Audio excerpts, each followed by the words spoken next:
Nesta aula, nós apresentamos a integral indefinida, diferente daquilo que vimos na aula anterior, que é a integral definida, num dado intervalo. Por que indefinida? Porque ela é a menos de uma constante. Por quê? Porque quando eu derivo uma função, a constante se perde na derivação e eu não consigo voltar a ela. Vamos ver aqui. Bem, primeiro reforçando o símbolo, que nós usamos para indicar uma integral ou operação de integração é um S estilizado, um S alongado. Parece um corpo de violino, observe só, a lateral dele. Foi introduzido por Newton. E para que possamos calcular as integrais, conforme nós tínhamos visto, nós temos aqui a definição da integral indefinida. A integral de f de x dx será uma g de x mais c. Por quê? Se nós derivarmos a g de x, teremos que chegar na f de x. Então, como é que nós lemos isso? A integral de f de x dx será uma g de x mais c, onde c é uma constante, c e somente c. A derivada de g de x mais c for a f de x, onde concluímos que o processo de integração é o processo inverso da derivação. Desta forma, em sendo o processo inverso, algumas propriedades das integrais são muito semelhantes às propriedades das derivadas, ou seja, as regras operatórias, algumas não, nem tanto. Então, nós temos aqui que a integral de uma constante vezes uma função, nós podemos afastar a constante do integrando e integrar a função sem prejuízo. O que deu, multiplicamos pela constante, tal qual derivamos. Quando temos uma constante multiplicando uma derivada, o que é que fazemos? Afastamos a constante e derivamos a função. Então, de forma análoga, eu faço para a integração. E de maneira semelhante também, a integral de uma divisão, de uma soma, será a soma das respectivas integrais.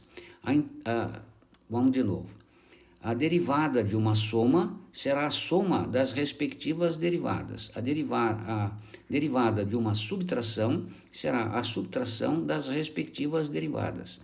De modo análogo, a integral de uma soma ou subtração de duas ou mais funções será uma soma ou subtração das respectivas funções. Então, eu integro cada uma delas e depois eu somo ou subtraio o resultado obtido, dependendo da operação indicada aqui. Então, fórmula muito semelhante, ideia muito semelhante à ideia de derivação. Já que a integral é a operação inversa da derivação, se nós temos que calcular a integral de x elevado a n dx, isto aqui dará x elevado a n mais 1 dividido por n mais 1. Por que eu somo? Porque na derivada eu subtraio. Por que eu divido? Porque ao derivar eu multiplico. Então, note que é uma operação inversa. Portanto, a integral de x elevado a n dx será x n mais 1, ou seja, o expoente mais 1 dividido pelo expoente mais 1. Lembrando sempre, mais a constante, porque a constante se perde. Então, nós indicamos a constante que se perdeu na derivação por um c. Agora, note, esta fórmula só é possível se o n, o expoente, for diferente de menos 1. Por quê? Porque se o n, que é o expoente, for igual a menos 1, eu tenho dx sobre x. E dx sobre x, nós sabemos que quem derivado gera dx sobre x é o ln de x, operação inversa. Então, a integral de dx sobre x, ou x elevado a menos 1 dx, será ln de x. Essas fórmulas constam no nosso formulário. Eu estou apresentando algumas aqui, simplesmente para que você as perceba. Então, está aqui, integral de dx sobre x, ln de x. Qual é a integral de cosseno de u du? Sendo operação inversa, quem é que eu derivo e dá cosseno? É o seno. Portanto, a integral de cosseno de u du será seno de u mais uma constante. Operação inversa. Por que a integral disto é isto? Porque a derivada disto dá aquilo, É assim que a coisa funciona. Aqui, qual a integral de seno de u du? Bem, quem é que eu derivo? Penso ao contrário, quem é que eu derivo e dá seno? Para dar seno tem que ser menos o cosseno. Por quê? Porque a derivada do cosseno é menos seno. Como o seno aqui é positivo, é porque quem eu estou derivando é negativo.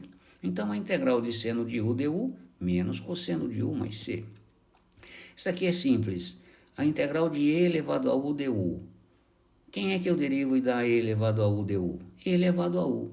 Note, u e du. U é uma função de x, du é a sua derivada. Eu só posso aplicar esta regra se, ao chamar aqui, por exemplo, o arco da função seno de u, isto aqui for a sua derivada. De modo análogo, se eu chamar o arco da função cosseno de u, isto aqui for a sua derivada. Por exemplo, se aqui é um x quadrado, aqui tem que ser um 2x, porque senão eu não posso aplicar a fórmula. Veremos isso com calma em aulas futuras. Então, mais regras operatórias você encontra na nossa tabela de integrais. Uma tabela que foi produzida para que você pudesse acompanhar e entender os exercícios a serem feitos. Chamo a sua atenção para a numeração das fórmulas. Toda vez que eu resolver um problema, ou pelo menos no início, eu farei menção, usando a regra 2, usando a regra 4, usando a regra 3 e assim sucessivamente. Para quê? Para que você se familiarize com o formulário. E aqui nós temos mais algumas integrais, não vou citá-las, e aqui eu tenho uma parte do nosso formulário, ele tem umas 4 ou 5 páginas. Eu coloquei só a primeira, que ela é a mais relevante aqui. Na primeira página eu coloquei as coisas mais usuais, então aqui você tem este primeiro pedaço com as fórmulas mais corriqueiras, aquelas que mais aparecem, e todas elas numeradas para que eu possa fazer menção a elas.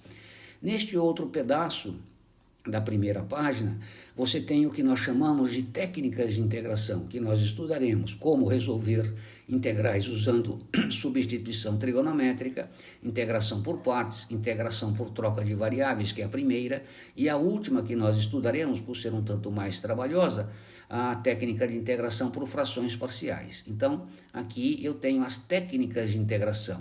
E neste final da nossa primeira página da tabela, eu tenho as aplicações das integrais, ou seja, as fórmulas para que você calcule área entre curvas, comprimento de arco, volume de sólido do revolução e superfície lateral. E nas demais páginas, que não aparecem aqui, você tem as integrais, embora eventualmente apareçam, não são tão corriqueiras assim. Então esta é a nossa tabela e eu sugiro que toda vez que você estudar, você a tenha em mãos para que você possa saber exatamente como conduzir o exercício para a sua solução. Por quê? Porque se você não conhece a tabela, você não consegue encaminhar a solução do problema que lhe é apresentado. Fique atento a isto.